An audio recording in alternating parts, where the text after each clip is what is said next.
To protect and to serve has become one of the most recognizable phrases in law enforcement across the country, and throughout its over 50 years of use, it has come to embody the spirit, dedication, and professionalism of law enforcement officers. I'm Joni Sutter for Nutmeg TV. The town of Canton's Chief of Police, Christopher Arciero, is here today. I welcome you to the show. Thank you for joining us. Thank you for having me. Lots going on in Canton, but it's a different department. People who have been watching some of our programming here on To Protect and Serve, we've seen the large municipalities, and now we're going to talk about Canton, which is a smaller town, but nonetheless very busy. But before we do that, I'd like to know, what got you into police work in the beginning? Sure. I think it was a lifelong pursuit as a young kid. I just, maybe watching Adam 12, sort of dating myself. No, that it was really a great was. show. But it sort of gave me, put the thought in my brain, and I went to college, studied criminal justice, and started my career with the Connecticut State Police back in 1982. Well, thank you for your service, which how many years? It was 28 years with the State Police before I retired and took the job here in Canton in 2010. Okay, so you went from the State Police, and now you're in Canton. And tell us a little bit, give us a broad brush look at the Canton Police Department. Sure. Again, we were, prior to 1970, the town of Canton was patrolled by the State Police and a town constabulary force. Okay. In 1970, they organized their first police department, and there's 15 officers. That includes myself and the detective. We have some great police officers, I think some really highly skilled. We have some of the officers are attorneys, are in law school, some have prior and current military experience. Not just our officers, our dispatchers, some of them are former police officers, some of our officers were prior dispatchers. They have a great skill set, bike patrol officers, accident reconstructionists. So in a very small police department, we have a great skill set with the officers and dispatchers that handle all the public safety needs in the town. You do have a very diverse skill set. I can imagine having a police officer, former police officer, be a dispatcher would be an enormous benefit to you, because they're gathering information based on a lot of experience. Sure, and that works both ways, because not only do you have the officer who's a former dispatcher and vice versa, but they sort of have an appreciation as to what each one of those disciplines need to do in a time of an emergency. And being cross-trained in those two different aspects of policing really provides for a much more efficient and effective service in a time of a true emergency. So it works out well. You yourself are an attorney. I am, yes. So you decided to go back to school and study law. About 3 years into my career with the State Police, I decided to go to law school. I went at night, and I thought it was a great benefit. My captain at the Canton Police Department is an attorney, as is the CAO of the town and the first selectwoman, Leslie Hill. And I have a sergeant who's actually going to law school now. He's in his second year. That's wonderful. I also see here some firefighters. Yes. In fact, a couple of our dispatchers and officers are either on other paid fire departments in other towns in Connecticut or on the volunteer departments in their respective towns. And again, that's a great opportunity, because oftentimes in an emergency, we're dealing with the other first responders in Canton, ambulance and firefighters. So again, it gives the officers and dispatchers that appreciation of what those first responders have to do at a particular scene. So it works out very well with the ability to have the exchange of the information and sort of have an idea of how each is going to respond to a particular incident. Absolutely. And before we were waiting to start the show, you and I were talking, and we were discussing this community policing handbook. And I was asking you at the time, I'd like you to tell us about it, but I was asking you at the time, do you assign these officers that you have working with you on certain programs? How does that all work in Canton? Well, again, we don't have one dedicated community policing officer. I think in a small department, you can't specialize that whole community policing aspect to one officer. I think there's got to be buy-in from everybody, from the chief on down. So what we do is we have about 33 community policing projects that are available. So each 6 months, we sort of ask the officers to pick one of those community policing projects. And it ranges anywhere from, safe delivery of packages during the holiday season, to working on a sex offender registry, to working about Violence for Life and Yellow Dot, a lot of different projects. So we want them to pick a new one every 6 months to get a flavor of how they're going to be proactive in the community and serve the whole philosophy of community policing. Okay, so we're going to break this down a little bit because this is really exciting to be able to get into some of the actual services that you're offering there. And let's start with the safe package delivery because that one's new. And where did you get the idea? Because I think that was your brainchild. Well, I was actually driving to work one day and I heard the radio talking about the proliferation of people stealing packages from the front steps and porches of people, particularly during the holiday season. There's also some TV stories about that. So we decided that why don't we put together a program in the town of Canton where, again, if you weren't able to be home for a delivery of a package or you couldn't assign a family member or a reliable neighbor or have some other relationship with a contracted carrier, that we would allow you to use the Canton police address as the location for your package to be delivered. So we asked the people who want to take advantage of this program to just give us a call. They have to register. They have to give us an email, phone number, and things like that. So when the package gets delivered, we call them up to let them know that their package has safely been delivered to the Canton Police Department. That way they don't have to worry about thefts. They don't have to worry about, worrying to get home earlier, whatever the case may be. And if you look at some of the statistics from the insurance industry, about 23 million people had packages taken from the front steps. And certainly in a small community and the proliferation of people using the internet to transact business, we don't want to have the opportunity of criminal activity to use, this system here in Canton. Great idea. By having it delivered to the PD, it ensures that they're going to get their packages delivered. Great safely. idea. Now, is that taking place right now or only during the holiday season? It's not taking place currently. It's taking place just during probably the month of December. So December 1st up until probably December 23rd. Okay. And again, we did it. I think we had 10 or 12 packages delivered. This past year, the very first year we did it, and again, we'll roll it out next year. Sure. And if we think there's some merit to extend it beyond that traditional holiday period, we certainly will do so. And so that, I'm sure, will be advertised to the community around that time so they'll be able to remember, okay, I can have my package delivered there. Let's talk about social media a little bit. How do you use Facebook and other social media tools in your police work? Yep. Again, a lot of the public interest stories we put out there. Just yesterday, we had an individual, an elderly male, who walked out of a business establishment in town who was suffering from Alzheimer's. And one of the first things we did after we sent out the statewide silver alert was utilize our Facebook, our Q-Notify system in the town of Canton to get the information out there. So, it was like a force multiplier. It just wasn't the 5 or 6 police officers responding. Hopefully, through the Facebook posting, we had the entire town of Canton, having a little bit more of awareness that they saw an elderly male, walking on the streets of Canton. Did they? We did find him, yes. We actually had some mutual aid. We had the town of Farmington and their canine officer come in and help us, and within an hour and a half or so, we were able to locate him. He was safe, and returned back to his family. Oh, great. We were also talking about what would happen in the town of Canton if you needed extra assistance. Sure. If you needed, the state police well, you know best coming from the state police. How do they interact with the local municipalities? Well, we have a great working relationship with the surrounding town police departments, the local police departments. Canton's part of the North Central Municipal Police Department Pact. That's 9 police departments right around us: Farmington, Avon, Simsbury, Granby, Bloomfield. That's certainly in any type of an emergency, we can reach out to them for mutual aid. We can certainly reach out to the state police. We have 2 state police troops that border Canton, and local resident trooper programs in the town of Burlington and New Hartford. So there is that camaraderie amongst just the local and state police.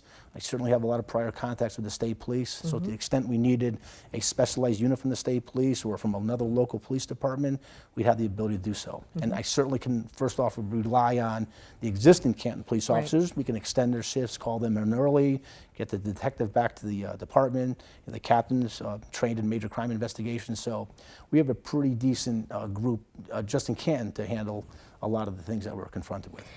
You also have a pretty decent communication line with parents. Yes. And let's talk about that a little bit, because I know that some of the larger municipalities have these SROs, the school resource officers that are in the school dealing one-on-one with the students, and maybe even parents that have had contact with the SROs. But you have a specific way that you interact with parents. You're part of the Youth Services Board. I don't know if you're part of the board or you go to their meetings. I go to the board meetings. Okay, tell us, what is that first? What is the Youth Services Board? It's just a group of very dedicated Canton citizens who are concerned about youth development, whether it's substance abuse, whether it's school issues, mental health issues, programs to keep them involved in the community. So they do a great job. Okay. And we're there. We go to their monthly meetings to make sure that things that are of a concern to us, we bring that to their attention, and vice versa. So Okay. we have things like that. And again, So you're in the flow of the communication. Correct. You're constantly in that flow. Now, Yes. you don't have an SRO program, but you do have officers that are at the school. sure, we do not have a dedicated school resource officers. All our officers on the day and evening shift do make very periodic checks of all the 3 schools in town, and we have a great working relationship with the school security officer, the Board of Education, and again, it's really the philosophy that starts with the first selectman, the Board of Selectmen, and then the CAO, to make sure we're out there in the community, to make sure that we're reaching out to the parents.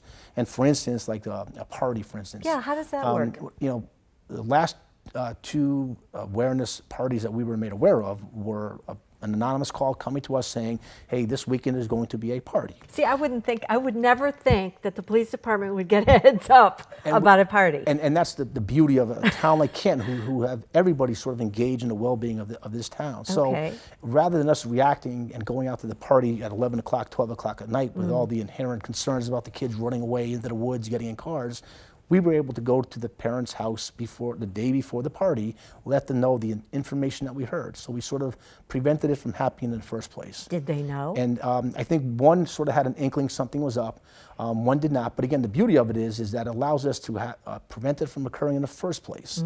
And what we'll do every May or so, particularly with the graduations fast approaching, that we'll send out some stuff on our website and our Facebook about some of the concerns parents should have if they're going to host a party.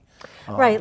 Can we give a couple of bullet points? Sure. I mean, some of them are obvious, but sometimes, I mean, there's so much on everybody's plate. It's like, you want your kids to be able to have friends and have social lives. I mean, sometimes I go by McDonald's and I say to myself, where do the kids get to hang out anymore? I mean, I'm dating myself by saying I remember the days of being able to go to McDonald's and you'd have some interaction, and what do kids do now? They have to have parties. They have to have places to get together so they interact. But we want them to be safe, and we want the parents to know what the responsibilities are. Sure. Well, first off, if you're going away and you're going to leave your teenage son or daughter home, make sure you have a responsible person, maybe another family member, aunt or uncle, brother or sister, or someone who can check. Or if you have a reliable neighbor, you can certainly call the Canton Police and say, listen, I'm going away this weekend.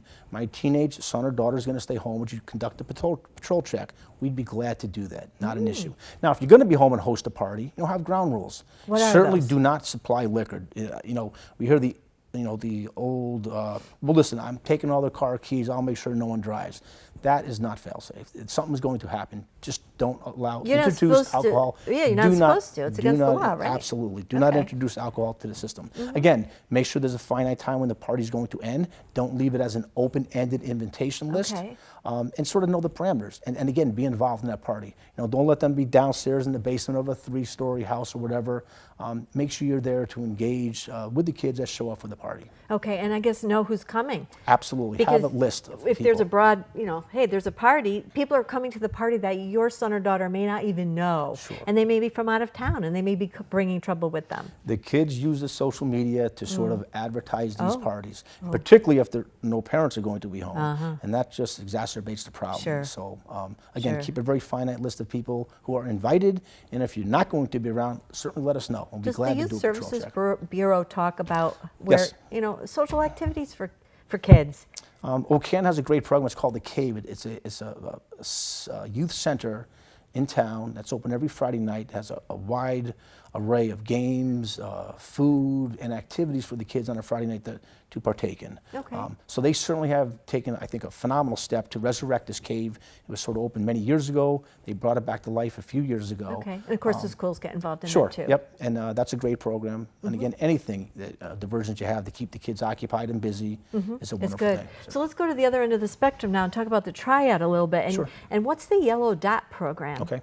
I brought some props for today. thanks. But again, our Yellow Dot program and our Viola Life program, they really are, it's a collaborative program that the Canton Police and the Canton Senior and Social Services Department, we have a great relationship with the Canton Senior and Social Services. So what we did was we created a triad program. I think there's only perhaps 40 in the state of Connecticut. And what triad is a collaboration between seniors, law enforcement, and the community to develop programs and collaborative approaches to ensuring senior safety. So what these two programs are, the Vital Life is simply that. We respond to a house for an emergency medical call or any type of call. We get there, and maybe the elderly person is unresponsive or can't tell us what happened.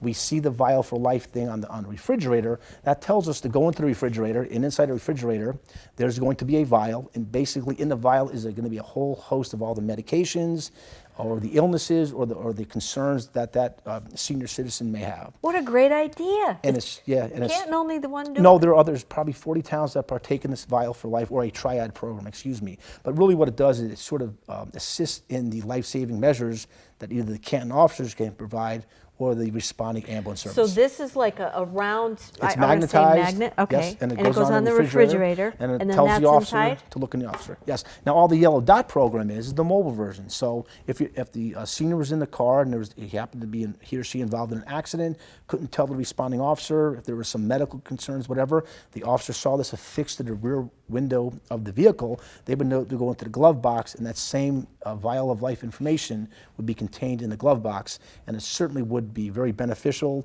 to the appropriate level of care that we're going to provide to that senior How does citizen. someone get, how do they register? They can contact the Canton Police, they can Okay. contact the Canton Senior and Social Services Department, they can certainly go on the Town of Canton's website. Okay. All that information is published there. Good, And and we if- routinely put it out in various newsletters and other events. And if you're not from Canton, if you're from another town, and you're interested in your town having something like this and it doesn't, please contact your town and let them know to contact Canton and find out the necessary details. Sure. Now, you also have this great triad. I was looking at your brochure Yes. here.